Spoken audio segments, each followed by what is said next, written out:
So Nintendo has revealed on the Nintendo Today app a new trailer for the Nintendo 64 games, classics games, or whatever you want to call them, on the Switch and the Switch 2. And there are 3 brand new features that are going to be coming to the N64 Classics catalog, but 2 of them are strangely locked under exclusivity to the Nintendo Switch 2 and will not be on the Switch 1. But one of the features will be on both Switch 1 and Switch 2. Guys, if you enjoy this kind of content, leave a like, subscribe for more. Do a variety of Nintendo-based content, news, gameplays, walkthroughs, guides, you name it, we got it. Been covering a lot of Nintendo Switch 2 news leading up to the launch. We're just over a week away. It's going to be an exciting time. Let's go ahead and jump straight into this. So I'll throw it up on the screen. You guys can take a look at the trailer. Rewind is going to be the first feature, and this one is exclusive to the Nintendo Switch 2. And this is one that I've actually really enjoyed. Recently, I've been playing through some of the old games I've missed on various, of the game catalogs. I recently played through Paper Mario 64 for the first time ever. I beat it for the first time. I uploaded a video of kind of like the last chapter. So if you're interested in that, see someone beating it for the first time in 2025, I'll link it down in the description below. It was a lot of fun. But anyways, and in that game, I really wish there would have been a rewind feature because, I was using a lot of restore points to figure out, what kind of attacks work best against certain enemies, sometimes and stuff like that. So yeah, I'm kind of outing myself on that, but rewind feature to me is a pretty useful feature for some of these games. Some of these games are unforgivable, man. They're tough. But anyways, so that one's going to be coming only to the Switch 2. The next one is the CRT Filter. Again, this one is exclusive to the Nintendo Switch 2. All it basically does is give you a filter, with the lines kind of going through the screen to make it look like you're playing on an old school kind of CRT, TV. If you've ever played on those, if you're old enough to remember those, or maybe you're younger and you've still had the chance to experience it for whatever reason.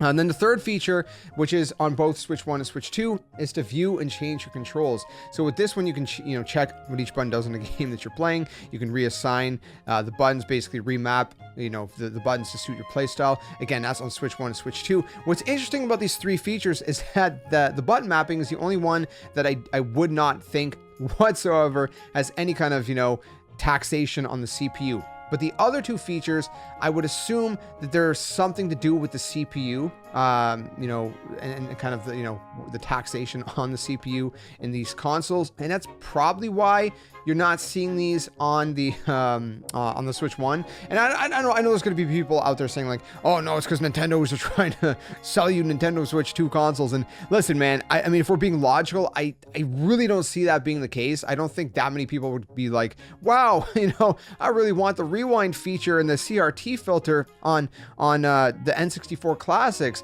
I really got to get a Switch 2 for that. I don't see that, I mean, you'd have a better argument saying like, with the GameCube games and those classic games being on Switch 2 and not on Switch 1, that would be maybe a better argument, but like with this, no, I don't see that being the case. I think it has to do with the CPU. And to be fair, I do think that there is an argument to be made with the GameCube games as well, that's also probably why that the GameCube games are not on the Switch 1, only on the Switch 2, because, Nintendo doesn't want any performance issues on the Switch 1. And again, this is a split topic, man. I've seen people say, no, of course GameCube games can play on the Switch 1, and other people be like, no, like the CPU is just not really adequate. Like, you could probably pull it off, but it would just be, it would be kind of like, maybe like touchy, you know what I mean? Like kind of, I don't know, like blotchy, not blotchy. I don't know the right word, but you might have some performance dips and stuff like that. Anyways, either way, maybe that's why the N64 games specifically are only getting these features on the Switch 2.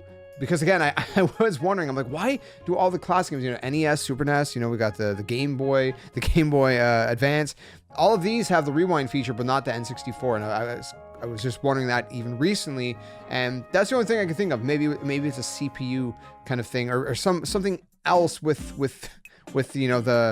the operating system, or just the way the Switch 1 functions versus the Switch 2. I don't know. That's just my best guess. But let me know your thoughts in the comments below. What do you think? At least these features finally coming to N64. Yeah, for the people that are not getting a Switch 2, it sucks that the rewind and the CRT is not on the Switch 1 version, especially the rewind feature. I think that one's probably the most useful, personally speaking. But let me know in the comments, by the way, have you guys ever used these features on the other not Game Boy Classics, but the other game classic catalog, like the rewind or the CRT filters? Let me know in the comments below. If you enjoyed this one, leave a like, subscribe for more, and hope to see you guys soon in another one. Tell them your friends. Game on. See you guys later.